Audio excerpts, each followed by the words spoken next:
right now. From San Antonio to Memphis, Tennessee, and beyond. What side are you on, my people? There's a push to hold police accountable.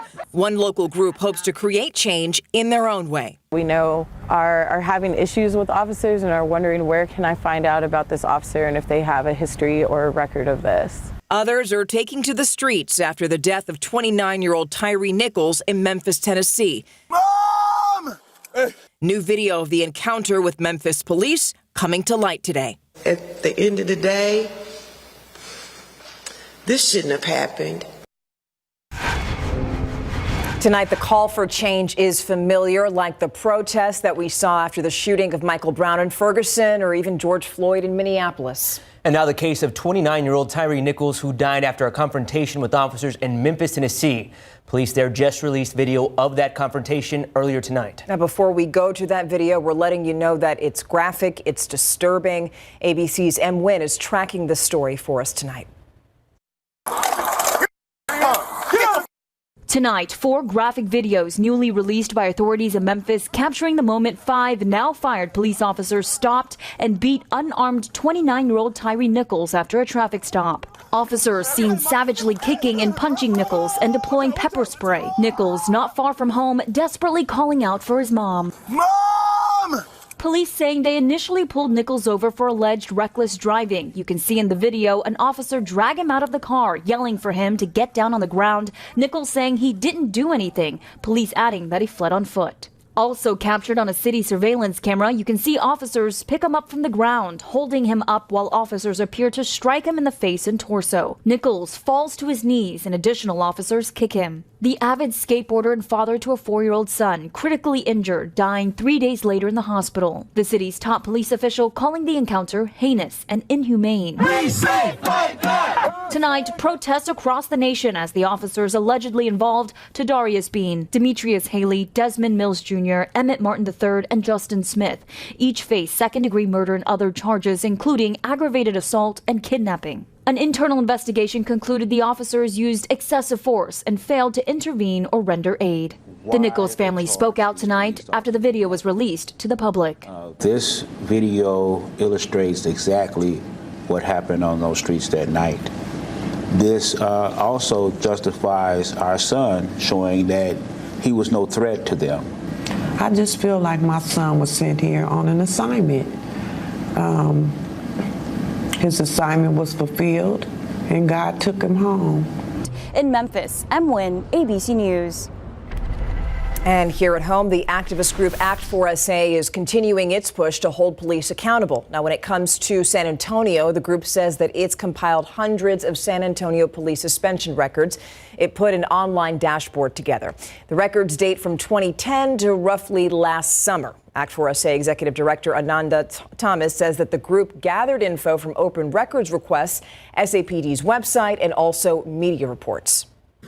Most of them are what we pulled directly from reports.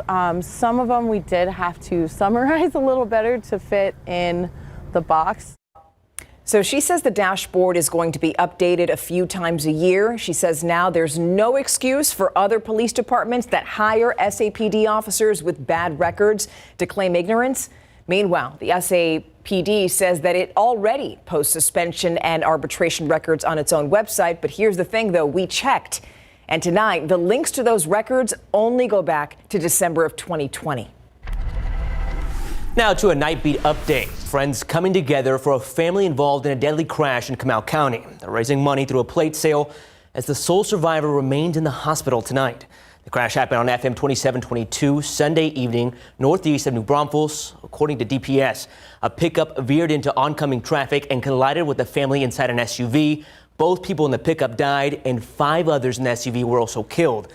Dalia Medellin tells us she was friends with the mother in that SUV and was compelled to help. No hay palabras para describirla. Sabía que necesitabas algo, ella estaba ahí para ayudarte. Medellin says the family, only the young girl is recovering in the hospital. She also told us 2 of the girl's brothers who weren't in the car at the time are also alive. Today's plate sale was able to raise over $3,000. She hopes to hold more plate sales soon. Evidence from a hammer was the highlight today in day 5 of the Andre McDonald trial. The Air Force major is accused of killing his wife. Earlier this week, his wife's relatives took the stand. They claim that Andre admitted that he stomped on his wife, Andreen McDonald, after they fought over a business. Prosecutors also spoke about a hammer with blood that was evidence. But a medical examiner says that the autopsy shows that Andreen McDonald died from blunt force trauma, which may have been caused by more than just stomping. Would that be consistent with being struck by a multi-phased tool? Yes. That be consistent with being struck by a claw hammer? Yes. A forensic scientist says that Andreen's DNA could not be ruled out from the blood on the hammer.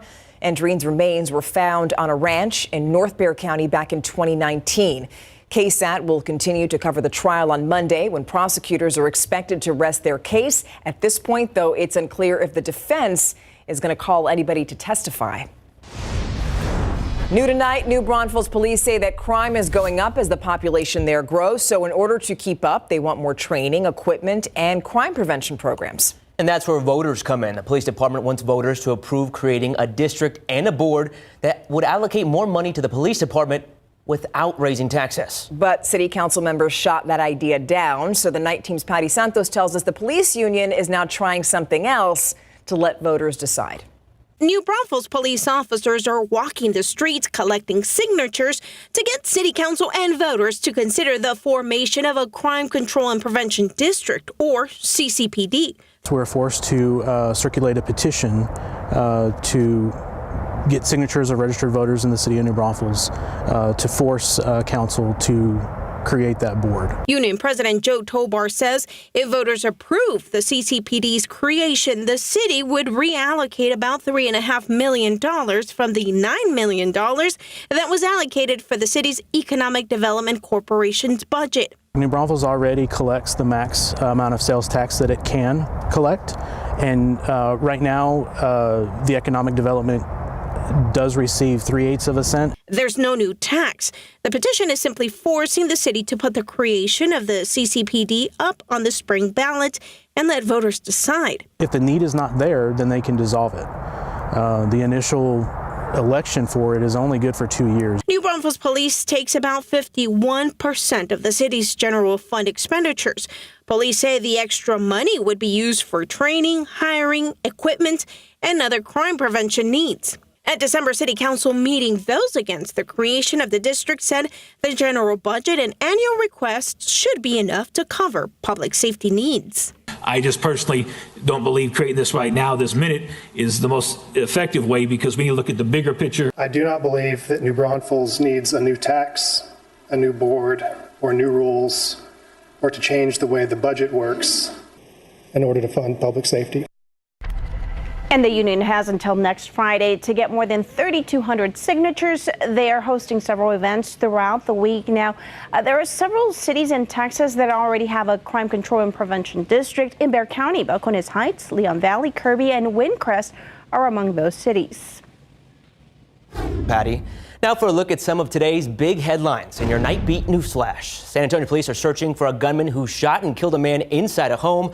Officers believe the property also housed an illegal gambling operation. It happened at this home on Hayden Drive on the southwest side near Old Pearsall Road just after 10 o'clock last night. Officers say they found several 8-liner machines and a man who was shot and killed inside. Investigators believe the shooter got away in a white Volkswagen Jetta along with at least one more suspect. Staffing shortages are impacting pharmacies and possibly when you can pick up your next prescription. CVS and Walmart are planning to cut back on pharmacy hours. They both plan to make changes in March. Walmart pharmacies will close 2 hours earlier at 7 in the evening, and CVS says it'll shift or cut hours at about 6,000 locations. Walgreens made a similar change last year. Locally owned pharmacies are still having the same issue. And can you smell what The Rock is cooking? Maybe not. He hasn't wrestled. Dwayne Johnson hasn't wrestled in a long time, but get ready to rumble. Some 40,000 WWE fans are expected at the Alamodome tomorrow for the Royal Rumble, so there may be some traffic in the area. Doors open at 4:30, but the event won't begin until 6:30. To help get fans to the Dome, Via is offering a park and ride service from 151 Crossroads Boulevard. It's only $1.30 each way. Cash and credit cards are accepted. You can find this information on KSAT.com. And that's a look at your Nightbeat News Flash. And that, my friend, is a more than 20-year-old reference. Can you smell it? Get what the Rock is. I used to watch the WWE. You gotta do the eyebrow. Yeah, that's true. That's true. Now, coming up, a local teen burned with hot oil. It's an accident that inspired his classmates to show up for him in a really big way. The rally for his recovery and the message that his parents are sharing with the school. It's next on the Nightbeat.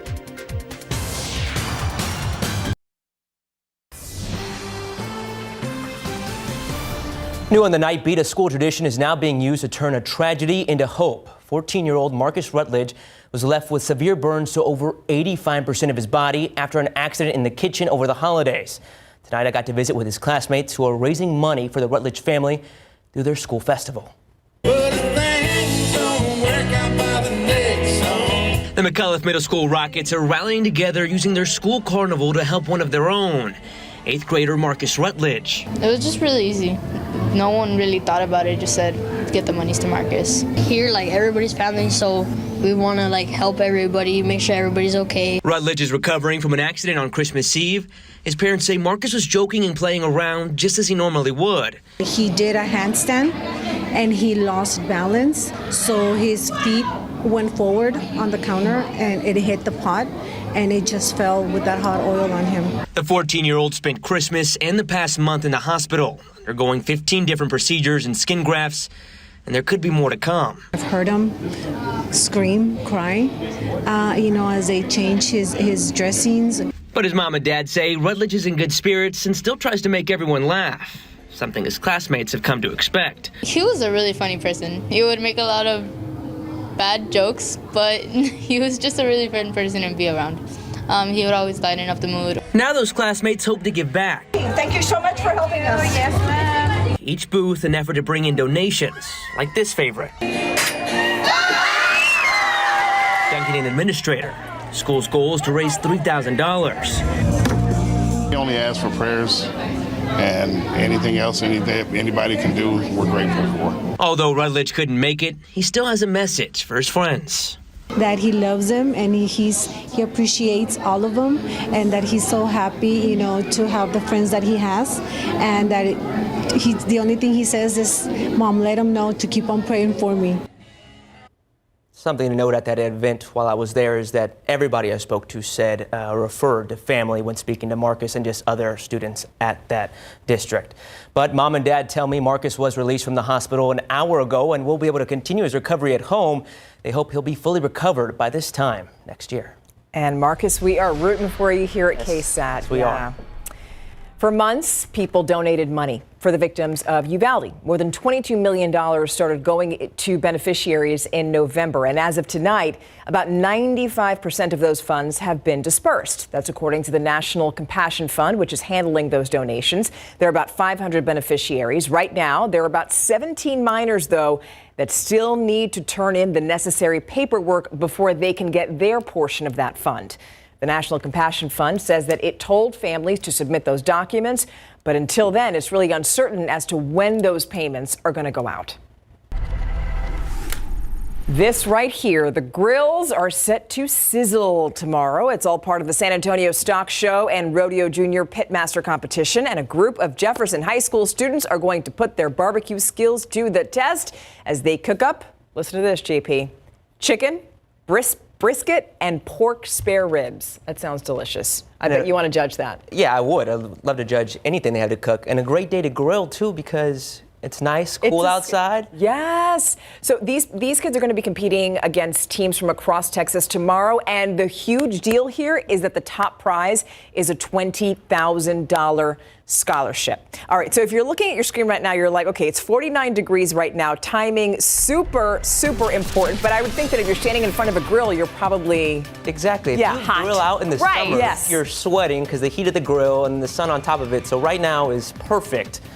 Speaking of perfect, We can't really see that well outside. That is not perfect. We got a few water droplets out there on live cam, that's for sure. Over the past 30 to 45 minutes, we've seen some drizzle develop in and around Bexar County. That's going to be the theme that we continue to find through the overnight hours and starting off our Saturday morning. Let's get you a look at the radar. I had to turn the sensitivity up on the radar just a little bit so that we could really find where the drizzle is. This is moving in from the south, pushing farther up to the north. You can see for places like Converse, stretching over to New Braunfels, as well as Seguin, there's a little bit more of that drizzle that continues to work across the area. The dew point starting to catch up to the actual air temperature, 48. So it is a little chilly out there tonight as well. But it's when we see that air temperature and the dew point temperature come close together that we also start to see some fog develop also. You can see, yes, dew points a bit higher than where we were this time last night. So because of that and the increasing moisture through the overnight hours, some additional areas of fog, mist, and drizzle are likely to develop. That also will greet a good chunk of us early tomorrow morning. So just something to keep in mind if you're stepping out for any Saturday morning plans. Not a bad idea to take the rain jacket with you and maybe give yourself a little bit of extra time out there on the roadways. That continues throughout the first half of our Saturday, and then as we head into Saturday afternoon, notice the cloud cover is still with us, and maybe a few isolated showers possible as we get ready to wrap up the day. Now, temperature-wise, it is going to be a chilly start to our Saturday morning. We wake up to the upper 40s and low 50s tomorrow. Throughout the first half of the day, because of that fog and drizzle, the thicker cloud cover, temperatures likely are not going to climb very quickly, so we'll only be in the mid-50s by 11 a.m., around 57 as we head into the lunchtime hour, and then daytime highs here in San Antonio looking to top off in the low 60s. Now into Sunday, a few showers to maybe an isolated rumble of thunder certainly possible throughout the first half of the day, but then we see our next front move through. Cloud cover tries to break up a bit more peaks of sunshine to wrap up the weekend's plans, and temperatures are just a little bit warmer because of that, topping off in the 70s. But yes, that all comes with our next front. There's some energy well off to our northwest that's going to make its way farther eastward here over the next 48 hours. There's that shower activity that's possible. This is early Sunday morning. And then as we see that front move through and those skies start to clear, more sunshine takes us into our Sunday afternoon. Enjoy the sunshine, though, because the cloud cover is quickly going to work its way back in as we head into next week.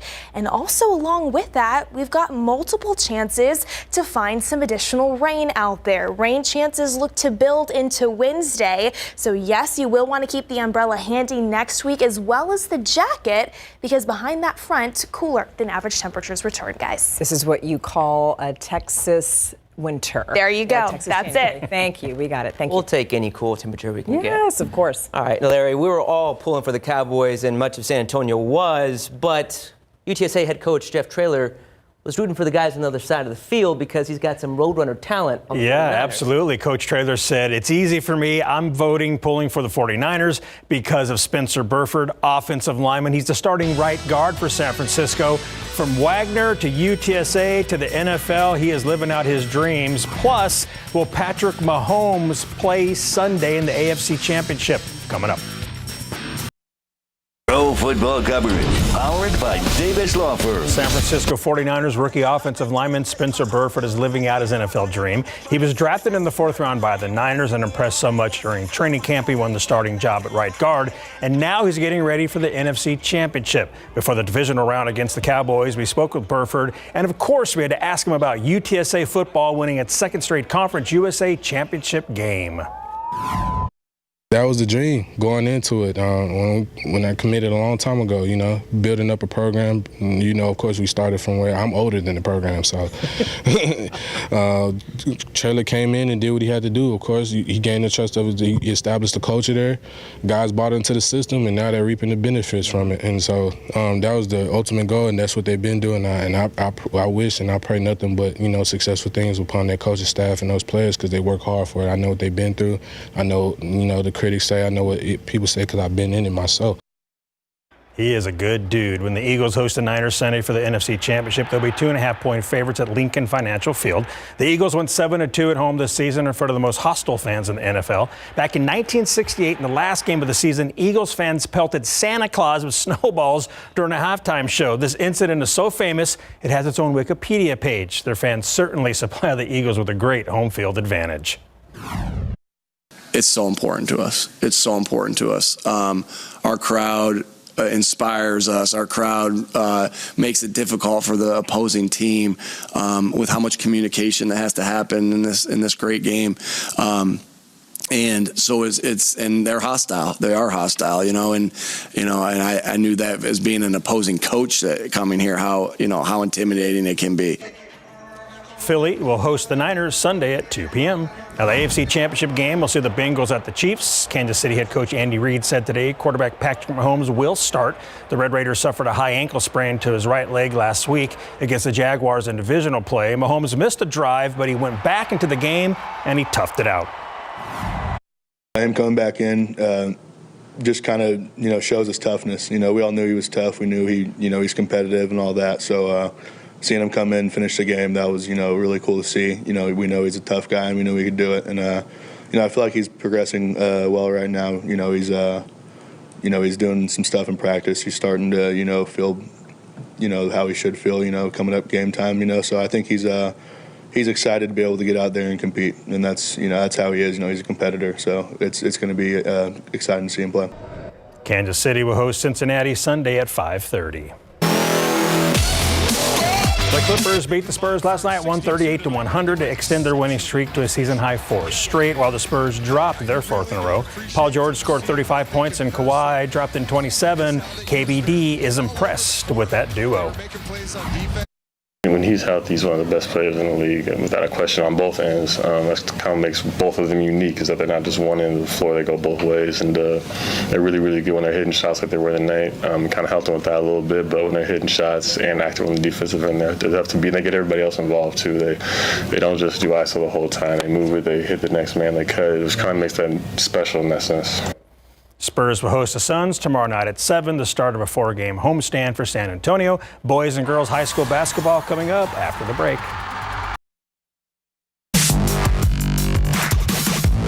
Great boys basketball matchup tonight at Somerset. 6-1 Bulldogs hosting undefeated Pleasanton. Somerset pulling away in the third quarter. Paul Trey Pullins misses but stays with it and flips it back up and in. 46-33 Somerset, and they keep it going. This time Matthew Soto pulls up, drains the triple, capping a 14-0 run. Soto finished with a game-high 34 points. The Bulldogs win 79-62. The lead in District 28 5A is up for grabs tonight at Harlandale. Indians hosting South San. First quarter, home team is on fire from distance. Roger Dominguez hits the 3-ball for an 11-6 lead, but the Bobcats answer in the second quarter. Christian Aldana gets the layup to fall counted and one. South Sound makes it a 14-13 game, but the Indians win it 69-62 in overtime.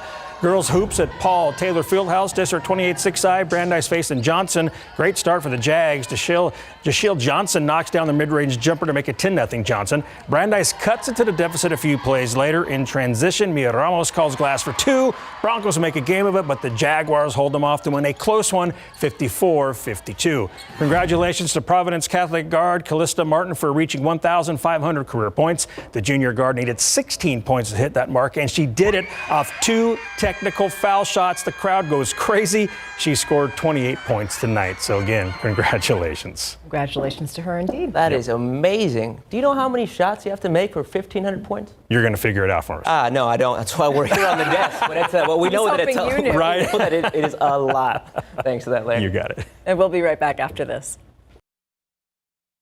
All right, a cloudy day expected tomorrow. Some areas of fog and drizzle and really just that nuisance type mist throughout the first half of the day. Daytime highs headed for the low 60s here in town. A couple of isolated showers into the afternoon. A few more showers possible into our Sunday. Sunshine ends the day though, but then the cloud cover quickly moves back in next week. Umbrellas needed as well as the jackets because yes, it is going to be a little cooler than average as well. Just keep those layers handy. Thank you so much. And thank you for watching. Enjoy your weekend. Enjoy that Sunday fun day. Good night.